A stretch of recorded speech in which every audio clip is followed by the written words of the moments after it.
What's up guys, this is Chris here. We're gonna be doing the new FN Reflex, which I'm kind of excited about. I'm excited that there's a new micro 9mm on the market. This is definitely the hottest category of handgun. And the reason why is because it gives you a great size to weight ratio with a good capacity, with a good caliber, and generally a brand that you can trust or are familiar with. Now Sig has the 365, Smith has the Shield Plus, pretty much everybody but Glock has one, and FN has now entered the game as well with the Reflex. And as you can see here, it does look a little bit like a P365, a lot like a P365, except it does have some interesting changes and differences from the original Sig design. It is an internal hammer-fired single action only pistol, which is kind of an interesting design in and of itself, and brings with it a very interesting trigger. So instead of the light, crisp trigger you're used to from the Shield and the Sig, what we have here is a longer trigger pull with a good bit of reset as well. As you can see us creep it way out there. So I'll be interested to see how that runs in actual operation. Sometimes using the trigger, just dry firing the pistol is not an accurate depiction of how it's gonna be on the range, especially after 100 or 150 rounds for your trigger finger and your mind to work together and figure out how to actually use the gun. So today we're gonna be seeing what rate of fire and what accuracy we can get out of this new pistol.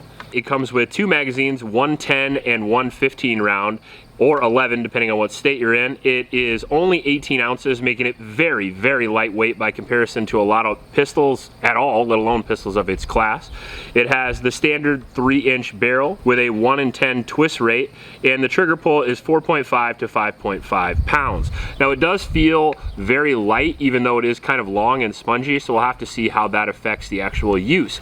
We have serrations up top. We have an optic system, which is supposed to be a modular optic system. However, I don't really know exactly what I'm supposed to do to get optics on the gun. We did take the top plate off and we did try to put an optic on there. However, the screws that came with my optic didn't work. The backup screws I found didn't work, and no screws or plates of any kind come with the FN. So the optic system is still a mystery to me, and hopefully I'll figure that out eventually, although it does have a pretty decent set of iron sights, which we'll be using today. Fail barrel? It's gonna be a rough one today. The orange front HD is good at grabbing your eye, especially in very bright conditions like today, so it should work very well. And then I'll obviously be ignoring the white dots on the rear, because you don't need those. Texture is great on the pistol. It goes all the way up. I like that. It's gonna make it easier to grab, especially it's gonna be hot today. It's very sweaty, so it isn't very sweaty, but I will be. The gun isn't very sweaty. If it was, I'd be worried. The texture on the gun is good, so you can hold on to it, and the magazine release is not on both sides like the FN subcompacts. Appreciate that, because you didn't get that right, so I appreciate you just going back to the old standby. Front serrations are very usable, and the recoil spring is very light in this gun by comparison to some of the other members of its class, like the Shield or the Sig, so we'll see how that affects recoil impulse and reliability. Before we shoot the gun, I do want to mention my Patreon supporters. We did buy this with the Patreon dollars. I appreciate that. I also want to thank Austin for letting me know the gun was there. We did, again, buy it with the Patreon dollars, so if you want to support the channel, that's the best way to do it. Just go to the link in the description. There will be a link to Patreon. Also in that description is a link to a local shelter named Iowa. It's the YSS. Those kids could really use your help. I'd appreciate you donate to those kids. The donate page is in the description as well. And finally, I would like to thank the sponsor of this video, MagShack. MagShack is the motherlode of mags on the internet. They have nearly any mag you could ever want or need, including the FN Reflex mags. And now they do it at the best prices. Not only do they have low prices, but they also offer great customer service as well as fast shipping starting at $5.99. The more mags you have, the more fun you have. And the better your range day is gonna be.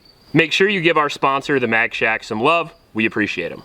All right, so first shots at 50 yards. Kind of trying to shoot in between the wind here so it's not so bad with the audio.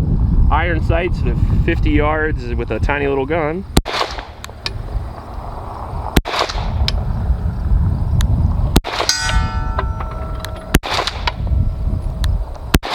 That best in class trigger on the website might want to be revisited.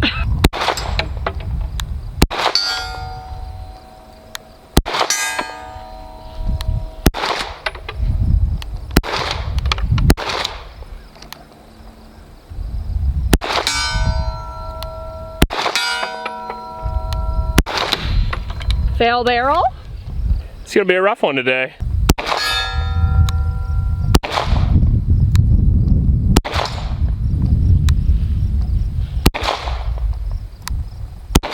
Well, I'd say from 50 yards, you're relatively safe. Yeah. Holy crap.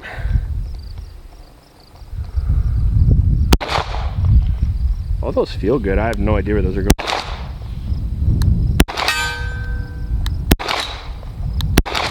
Yeah, got to move closer. Should we print? Yeah. All right, so we checked the steel target here, and it was, all those shots were very, very low. So we're gonna print just to make sure, confirm, and then we'll try our accuracy again.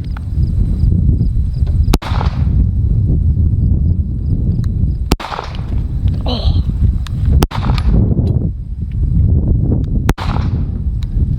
All right, you wanna take a look at those groups? Give me Yep. a second.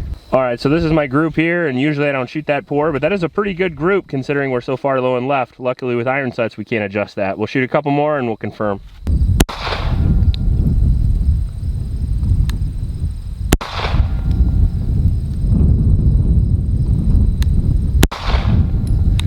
All right, now let's take a look at that. Don't cut or anything, and I'll show you. So again, bad trigger control is low and left. We generally don't shoot a group like that. You know, so my groups are tight. They're just way away from where they're supposed to be. You can punch and drift these, although I don't always recommend it. And as you can see on this side here, we have a lot more space than we do on this side. Very small over here by comparison over here. Now, in my opinion, they probably should have fixed that from the factory. You probably should have at least had a gauge on there to decide where your iron sights are. I seriously doubt everybody wants to shoot 2 inches to the left with their new gun. All right, 15 yards. We'll try to put a group on that far top right one, just so if we stray low left, we'll still be on paper. Okay. Good grip, good trigger pulls, good sight alignment.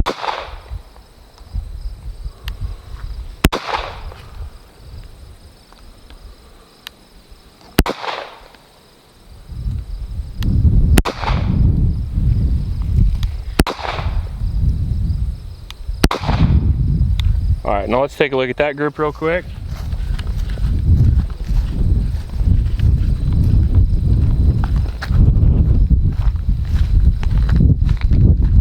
Okay, now that's the one I was aiming at, and these are my groups. Right there. All right, let's try that one more time. Let's just go for just the head box in the USPSA. Let's try that out. See if I can even get him in there. Oh, we only had one round. Oh.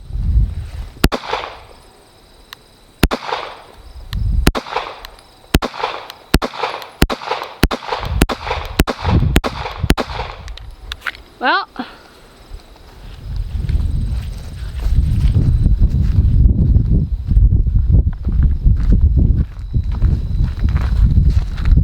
The first like 5 went over. 1, 2, 3, 4, 5, 6, yep. 7, 8. I threw those wide. Those are bad trigger pulls. Wow, we're gonna have a really, really poor accuracy day today. I was aiming at the very top of the head right there because I thought if I aimed at the top of the head, I could stray low, and kind of got that guy going on. So I was obviously quick shooting, but we do have slow groups here and then here. So yeah, not my favorite gun. Hey, look at that.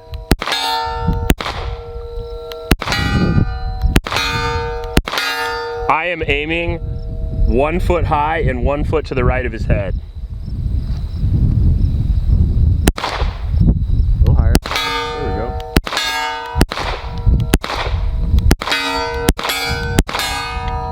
Well, as long as I aim a foot high and a foot right, we're good to go.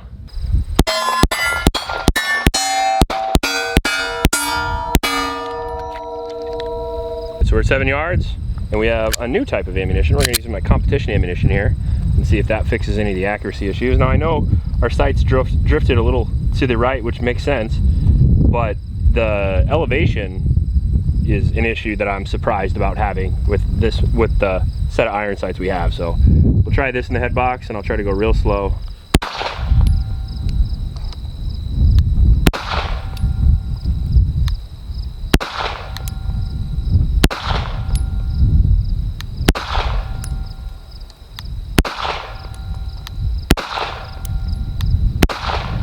Okay, let's take a look at that group real quick. I was aiming at the very top of the head here, right here. And we are still with a different type of ammunition. We're cutting holes. So still way low and way left. We'll go with that bottom right target there, and we'll see if we can print a group on that guy.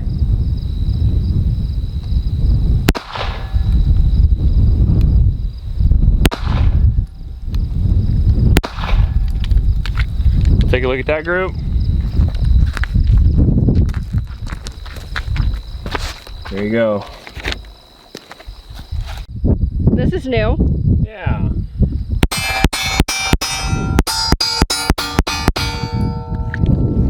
We're sitting down. Let's see what it can do up close and fast. Say when.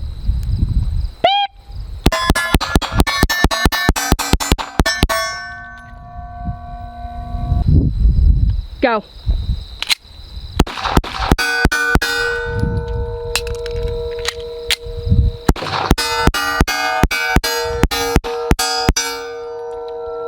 Yep.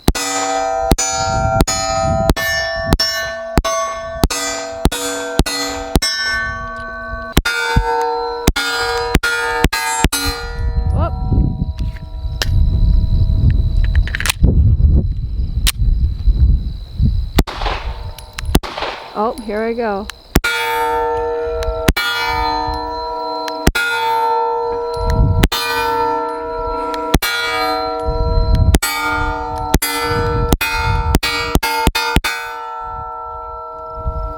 Woo! That's a snappy little guy with some aggressive texture. Alright, so I put a red X on that target right there at 5 yards, and my wife's a good shot too, and I want to see if she's also low and left. So I marked all those holes and I put that red X up, and let's pop 5 rounds slow and steady and as accurate as possible at that X, and we'll see what happens.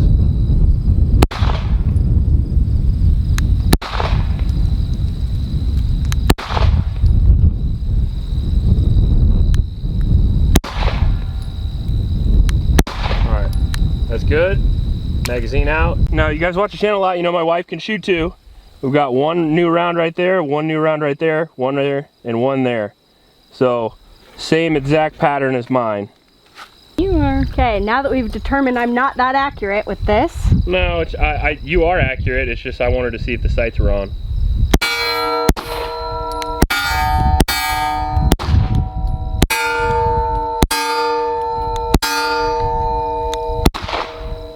Oh, I missed on the last one.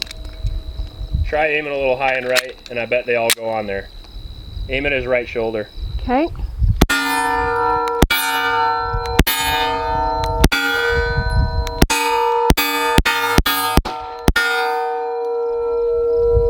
So now we're going to try this again at 50 yards here, and hopefully it'll go a little bit better. I know how to hold a little bit better, so I'm actually going to aim at that target on the far right there so I can aim at some flowers above it.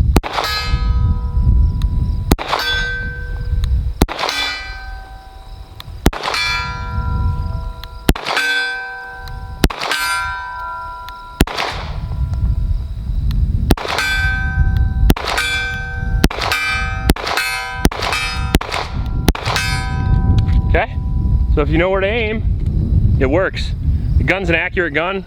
It's mechanically accurate, but it just doesn't have sights that are aligned from the factory, so you're gonna have to give her the tap, tap, tap-a-roo and maybe a little bit of sanding.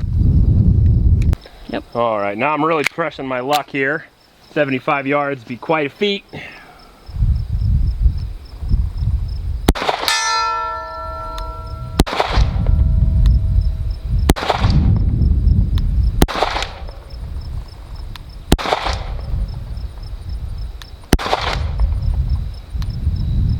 Okay.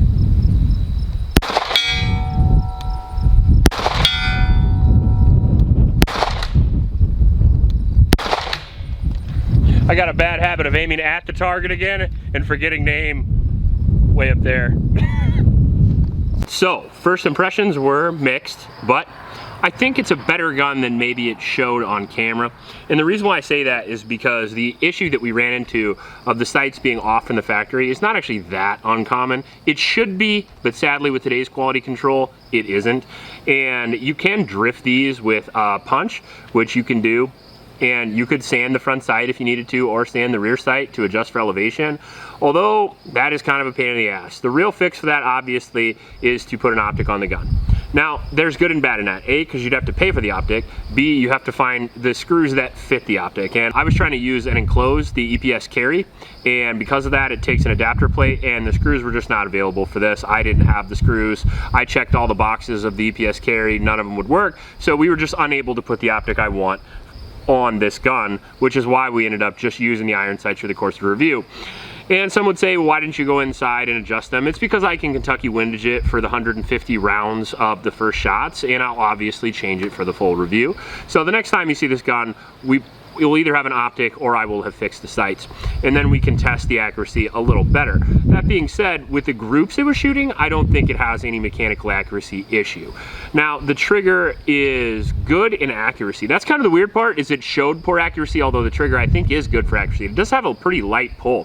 What I didn't like about the trigger is the reset. The reset was very long, and this feels like a 365 in a lot of ways, but it's different in a couple. So the first thing I wanted to talk about is that it does have the same snappiness as the P365. It does have a similar magazine capacity of the P365. It has a very similar size and weight to ratio and silhouette to the P365. However, the grip is much better, in my opinion. I like this grip a lot. It has an aggressive texture on the grip here, and it has aggressive texture all the way up. Not enough to where it's going to be rubbing the skin off your belly, but I would probably have a shirt in between yourself if you're worried about that. But the reality is you can hold on to the gun a lot better than you can a 365, in my opinion. That is the strength compared to the P365. The disadvantage is going to be the trigger reset. The trigger reset on the P365 is better. The trigger pull is better as well, because we don't have this hinge thing. However, you got to wonder if this is going to be a little bit safer, because SIG is notorious for controversy when it comes to the safety of their trigger mechanisms. Now, it's a similar mechanism in the P365 as is in the 320, and there's a lot of controversy on whether or not the 320s shoot by themselves or don't. Officers could be lying to cover up bad usage of the firearm, and companies could be lying to cover up potential lawsuits. So I imagine the truth is somewhere in between, and I'm not here to make suggestions, but I am here to suggest that there are other guns available that might not junk shoot you, so maybe this one is one of those. And if it has a slightly worse trigger and it doesn't bust your balls, literally, maybe it is a better option. So I think this is a good gun. I think that if you were to put an optic on it, I think it would be very accurate. I think it would be more than fast enough. I think size to weight ratio is on par with everything else on the market. The downside to this one, to the red dot version, is that it is more expensive than a lot of the guns on the market. If you look at, let's say, the Shield Plus, you can find those for $500. That's Iowa prices, not like California prices. They're probably $1,500 there, I don't know. The rail is nice, I like the rail. I think you're gonna be able to have a little bit more lighting options with that. It does have a good capacity, but it comes with absolutely nothing in the box as well. So if you are interested in like a carry-ready gun, I would recommend something like the Canic. If you're interested in a P365 with a slightly worse trigger that comes in a cool FDE color, the FN's here to help you out. Now, what did you think of the gun? Felt really good when I was shooting it, despite its small size. That's how I feel about you. I'm always worried about little micro-9s just popping right out of my hands, but the aggressive texture did certainly help with that. I did feel that the reset was very long. I felt it, like I'm not even a trigger snob, and I felt it. I don't think it affected my accuracy too much because I only missed a couple. Overall, I thought it was a pretty decent little gun. Splitting hairs on the reset a little bit, because how much is fast enough for self-defense? Right. Probably anything really at a reasonable rate would be good. Right. It's obviously got a faster trigger than revolvers. Revolvers are just fine. It's true. Right? So it's not a competition gun. Is this carry ready out of the box? Like, as far as, you know, I think it's a good gun. I think you're gonna have maybe an issue. Right. I think maybe you'll have some issues getting holsters. I think you might have an issue putting a dot on it. You might not, depending on what dot you're running. What screws you have laying around. What screws you have laying around. Because we did have one random screw that would fit, but we only had the one. Yep. So, yeah. Interesting gun. I'm excited to try it out more. I want to put 1,000 rounds through it and see how it compares. And eventually we'll have some comparisons. If you want to see some comparisons, size comparisons, all that stuff, let me know in the comment section below. You want to see a full review? I think we're going to do one. It's a new gun. Micro 9's very popular, and honestly that's kind of my niche, concealed carry. That's why I started the channel in the first place, to help out concealed carriers. And if people are going to carry this gun, I have to review it, so at least they have some peace of mind, and I have peace of mind, I guess. So yeah, we'll do a review and we'll see where it goes from there. If you like this video, please like and subscribe. Please support your local homeless shelters, and remember to recycle. I'll check you later.